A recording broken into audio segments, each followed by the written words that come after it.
Merci beaucoup, mesdames et messieurs, de nous avoir suivis, de nous avoir en tout cas reçus chez vous. Nous sommes aujourd'hui avec monsieur Youssoufa Dabo, qui est le coach de l'ASC Jaraaf.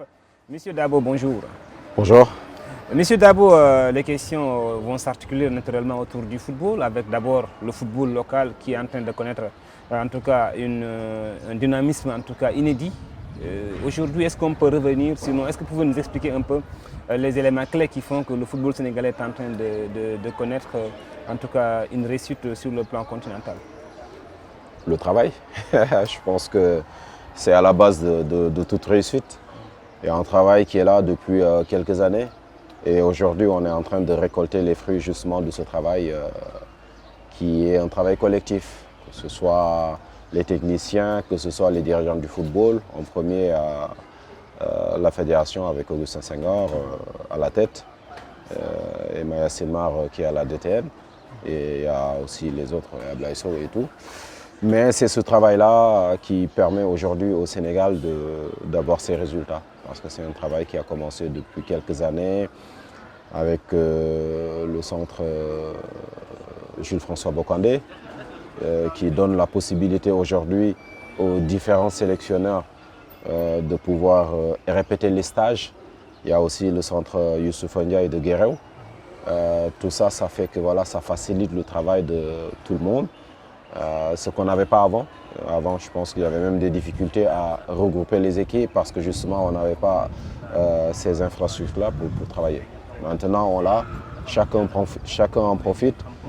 Les sélectionneurs travaillent à leur guise et ça améliore forcément la qualité de leur groupe et voilà, ça permet dans les différentes compétitions d'avoir une certaine qualité. Le travail est déterminant dans la réussite, bien sûr. Ceci voudrait dire que le Sénégal a toujours regorgé de talent, mais qu'il n'y avait pas cette organisation-là, ce travail-là à l'heure actuelle. Pas du tout. Quel que soit le talent que tu as, si le travail n'est pas bien fait, le talent ne servira à rien. Parce que c'est le travail qui est la base de toute réussite en tout cas.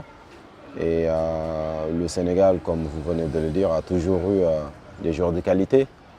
Mais il n'y avait pas le travail nécessaire pour justement permettre à ces joueurs-là de s'exprimer au très très haut niveau. Parce qu'on se contentait peut-être juste de la qualité de ces joueurs, mais derrière ce travail athlétique, ce travail tactique, ce travail aussi psychologique qui leur permet de franchir certains paliers, on ne l'avait pas.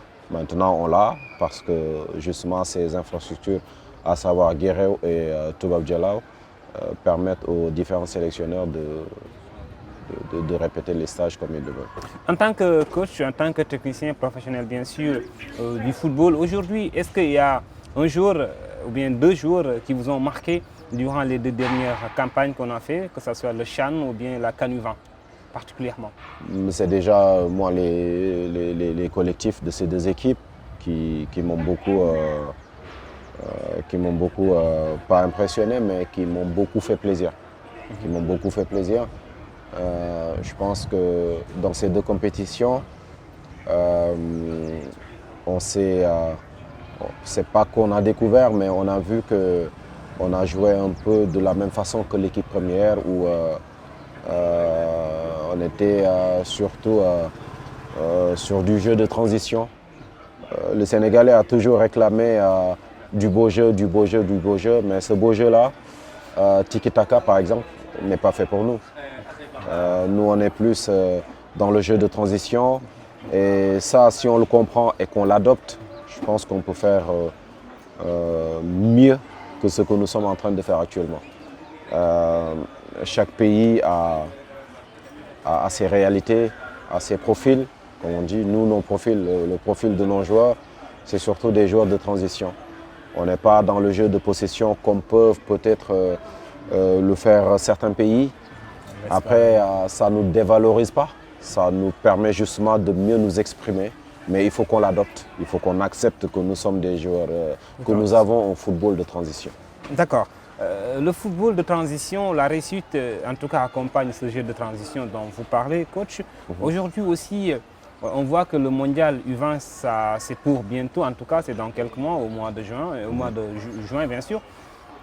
Est-ce qu'il y a une recette, une portion magique en tout cas pour essayer de faire quelque chose de très positif qui restera dans l'histoire? Déjà garder notre identité, faire ce que nous sommes capables de faire. C'est-à-dire cette solidité défensive, après partir sur des transitions très rapides. Je pense que ça, si on garde ça, on peut faire un bon résultat au niveau mondial. Ben, si on veut rentrer dans une autre phase de possession, de je ne sais pas quoi encore, ça peut nous mettre en difficulté. Côté effectif, est-ce que vous êtes pour qu'on renforce un peu l'équipe qui a eu à remporter la CAN U20? Ben, ça, je pense que c'est Malik Daf qui pourrait vraiment répondre à cette question parce que c'est lui qui sait ce qu'il veut. C'est lui qui sait ce qui lui manque, s'il lui manque quelque chose ou pas.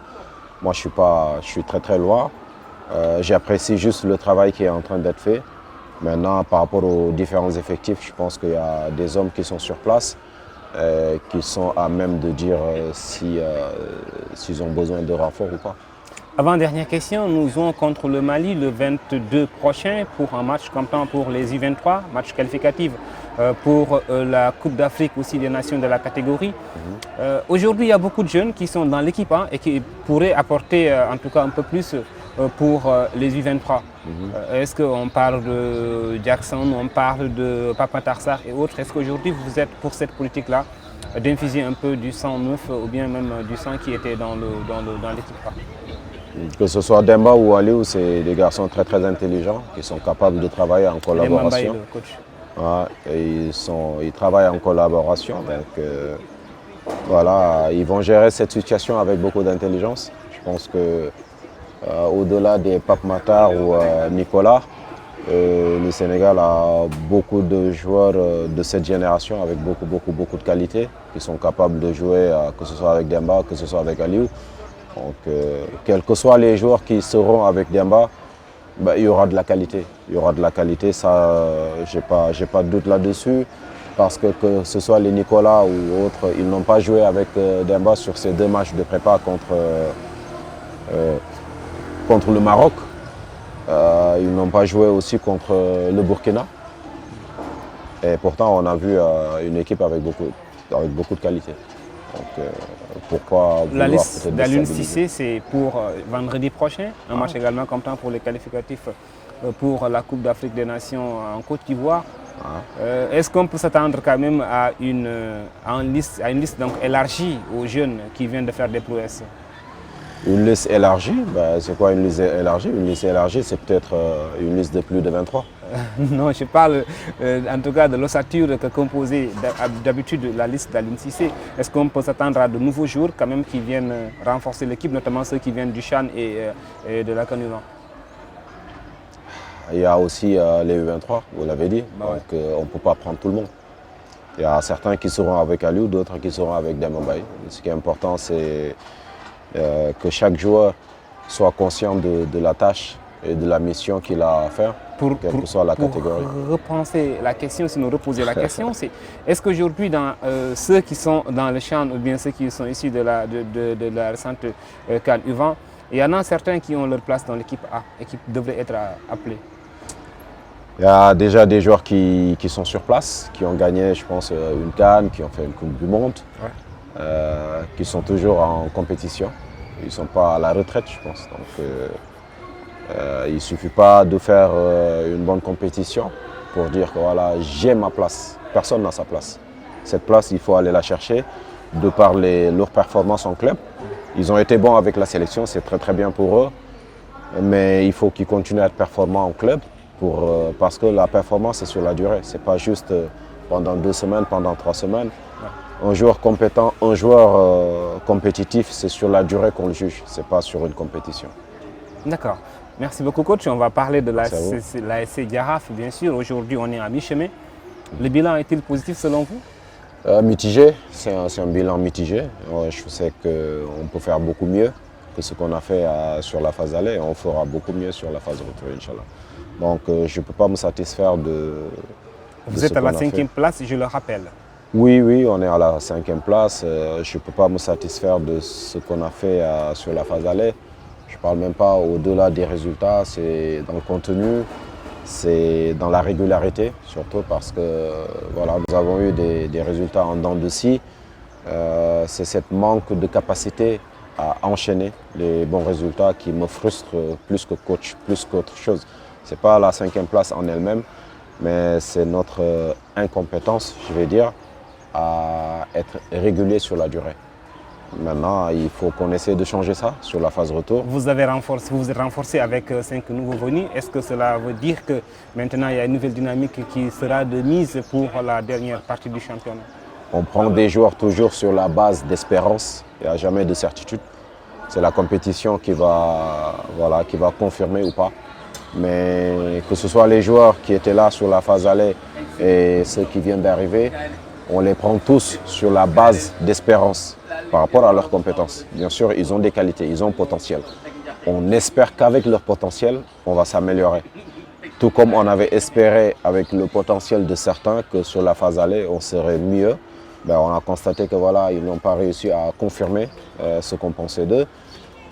Cette fois-ci, j'espère et je souhaite que ces joueurs qui nous ont rejoints pour nous renforcer nous donnent plus de satisfaction dans le jeu. Et je rappelle que 5 joueurs sont venus, 4 sont partis, les 3 sont partis en prêt, c'est ça? Ouais. Donc voilà, et aussi, l'objectif c'est toujours le championnat. Même si c'est difficile, plus les journées avancent, plus ça devient difficile pour tout le monde parce qu'un championnat c'est une course de marathon. C'est dans les derniers mètres qu'on peut gagner ou qu'on peut perdre cette course. On n'est pas encore dans les derniers mètres, donc on est dans le peloton, pas dans le peloton de tête, mais on est au milieu. On est au milieu et on sait ce qu'il nous reste à faire pour grappiller des mètres. Il faut qu'on avance petit à petit, match après match, ne pas se projeter sur des choses très éloignées. Le prochain match qui arrive, c'est contre la Sonacos, un match très important qui va nous permettre de redémarrer la phase de retour parce qu'on est resté quand même presque un mois sans jouer. C'est pas facile. Voilà, il faut qu'on réapprenne à retrouver le rythme de la compétition déjà. Justement, ce Sonacos-là, vous serez en déplacement donc à Diourbel pour y jouer. Ce sera un match quand même un peu compliqué pour vous. Comment est-ce que vous comptez l'aborder vu qu'il n'y a que 2 points qui vous séparent? Ce sera compliqué aussi pour la Sonacos. Oui. Donc voilà, nous on va rester sur nos principes de base, sur ce qu'on essaie de mettre en place depuis quelques semaines. Et voilà, on sait qu'il fera très chaud déjà. Ça c'est un adversaire, la température. Il faut être intelligent. Il faut être intelligent dans la gestion de ces situations-là. Que ce soit la température, que ce soit l'adversaire. Il faut avoir une gestion intelligente de ces paramètres. Merci beaucoup, M. Issoufou Dabo. Merci à vous.